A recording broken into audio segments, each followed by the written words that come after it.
Welcome back to A Moment in History. I'm Seth Udinsky. In this moment in history, let's travel back to the most important week in human history, where sometime between the years 29 and 33 AD, on a Sunday in Jerusalem, a man rode into the city hailed as king. Less than a week later, the same people who praised him as their king called for his death. This man, of course, is the Son of God, Jesus Christ. At the beginning of what historians remember as Holy Week or the Passion Week, Jesus rode into Jerusalem on a donkey to the praise of many hundreds of people who assumed he would overthrow the Romans. Let's explore the first day of Holy Week, Palm Sunday.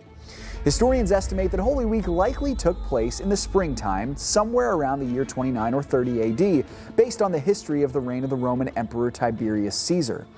The Gospel accounts tell us that on the first day of the week, Jesus arrived in Jerusalem for the celebration of the Jewish Passover feast. Many Jews were in the city for the Passover, obviously the remembrance of when God brought the people of Israel out from slavery in Egypt. To fulfill what was written in the Old Testament, Jesus asked his disciples to get him a young donkey, and he entered the city riding on it.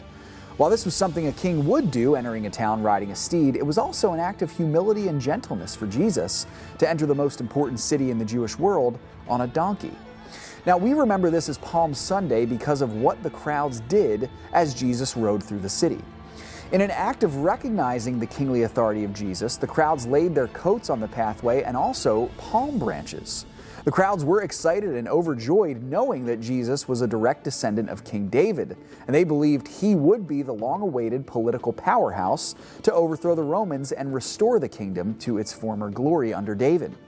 The people shouted as Jesus rode past these words, "Hosanna to the Son of David! Blessed is he who comes in the name of the Lord! Hosanna in the highest." Now, the irony of this day is that many of the same people who praised Jesus would then turn on him only days later, turning their shouts of Hosanna into crucify him. Jesus was indeed a king, the King of Kings to be exact. But what made the crowd so angry on Good Friday was the truth that Jesus did not come to this earth to establish a worldly political monarchy.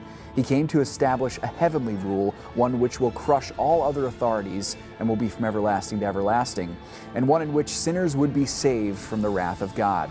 He accomplished what he came to do, dying on the cross at Calvary to bring many sons to glory. Thanks so much for joining me once again for A Moment in History.